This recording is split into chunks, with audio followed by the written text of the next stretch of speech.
تقریب حضور سے صحابہ سے ثابت ہے، ضرور کرو ضرور کرو ضرور کرو، عضوا علیہا بالنواجذ، اپنے دانتوں سے پکڑ لو اس کو۔ اور جو تقریب ثابت نہیں حضور سے اور صحابہ سے، یقیناً یہ کہیں باہر سے آئی ہے۔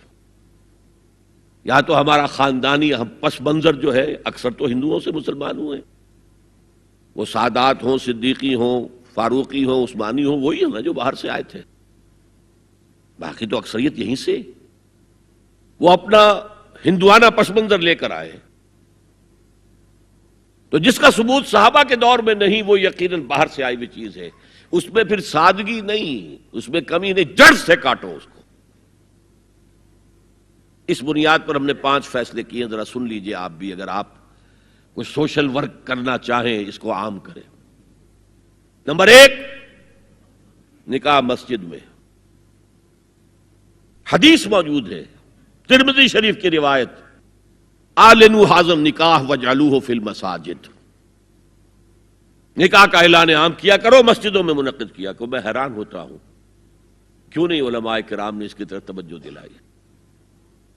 حدیث ہے، ہاں میں مانتا ہوں ان کا کہنا یہ ہے کہ یہ یہاں جو امر ہے کہ مسجد میں منعقد کرو، یہ امر وجوب کے لیے نہیں ہے، استحباب کے لیے، مستحب ہے یہ کہ مسجد میں۔ تو بھائی مستحب کیوں چھوڑ رہے ہو تم؟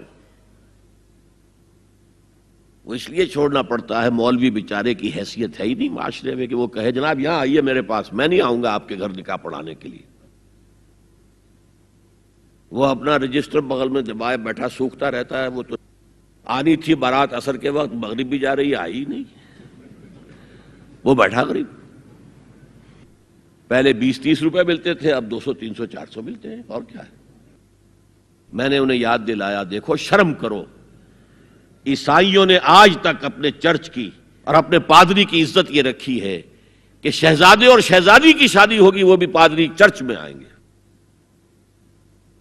شہزادے کی شادی ہو رہی ہے تو جو ان کی پارلیمنٹ کے ساتھ ہے چرچ، وہاں شادی ہوگی، وہاں پردہ نہیں ہے، لڑکا لڑکی دونوں آمنے سامنے کھڑے ہو کر قول و قرار کریں گے۔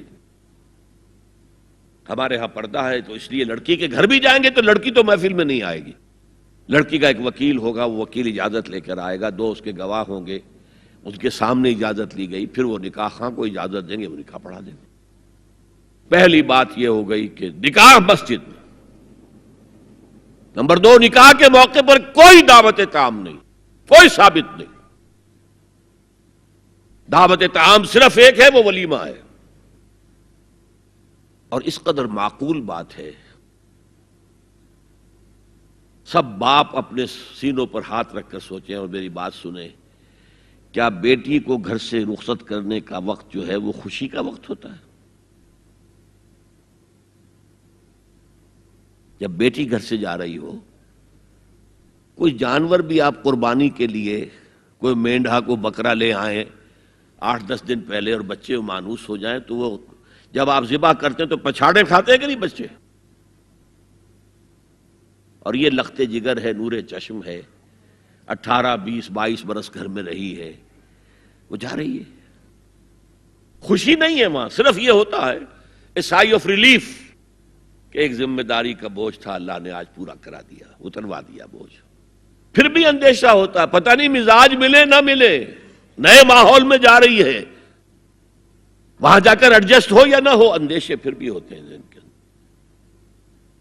تو ان سے مرغ پلاؤ کھانا اور متنجن کھانا کوئی معقول بات نہیں ہے۔ معقول بات کیا ہے؟ لڑکا، اس کا گھر آباد ہوا ہے، وہ ولیمہ کرے، اس پر باقاعدہ احادیث اولبوا ولو بشاۃ، ولیمہ ضرور کرو چاہے ایک ہی بکری ہو تمہارے پاس، ذبح کرو، کاٹو، کھلاؤ گوشت اپنے دوستوں کو، احباب کو۔ یہاں تک کہا کہ بیس طعام طعام الولیمہ، برا کھانا ہے ولیمے کا کہ اس میں غریبوں کو نہیں بلایا جاتا۔ ظاہر بات ہے مسلی کھلانے کے لیے تو ولیمہ نہیں ہوتا، اپنے احباب کو، دوستوں کو بلایا جاتا ہے۔ پھر بھی میں تم سے کہتا ہوں کہ جسے ولیمے کے لیے بلایا جائے وہ اگر نہیں جائے گا تو اللہ اور اس کے رسول کے حکم کی نافرمانی کرے۔ تو جس رسول نے اتنی تفصیل سے حکم دیا ہو ایک دعوت کا، وہ دوسری دعوت میں بھی خیر ہوتا نہ بیان کرتا؟ جب نکاح مسجد میں اور کوئی دعوت طعام نہیں تو بارات کا تصور خلاص. بارات کس بلا کا نام ہے؟ قرآن میں تو کوئی ذکر ہی نہیں، عربی میں یہ لفظ ہی نہیں. اجتماعی طرفین مسجد میں ہوا، نکاح ہوا. لڑکی کو، حضرت فاطمہ کو رضی اللہ تعالی عنہا، کچھ خواتین جا کر چھوڑ آئی تھی اس حجرے میں جو ایک انصاری صحابی نے حضرت علی کو دیا تھا. ان کا تو کوئی گھر بھی نہیں تھا. کوئی حضرت علی آئے ہوں اور آ کر وداع کرا کے لے کے گئے ہوں، کچھ بھی نہیں. چوتھی چیز، جہیز کا کوئی تصور اسلام میں نہیں. خالص ہندوانہ رسم، خالص ہندوانہ رسم، خالص ہندوانہ رسم. ہندوؤں میں کیوں ہے؟ وہ اس لیے ہے، معقول بات ہے کہ لڑکی کا وراثت میں کوئی حصہ ہے ہی نہیں.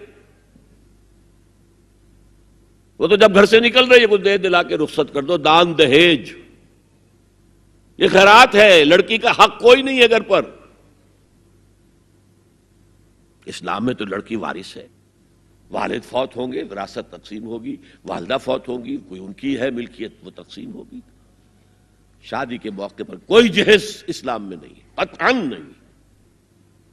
غلطی سے حضرت فاطمہ کے جہیز کو جہیز کہہ دیا گیا. وہ جہیز کیا تھا؟ ایک پیسہ بھی حضور کے اپنی جیب سے نہیں تھا. اس شادی میں خاص بات کیا تھی کہ دولہا کے ولی بھی حضور ہی ہے. اور کون ہے؟ علی کا کون تھا مدینے میں؟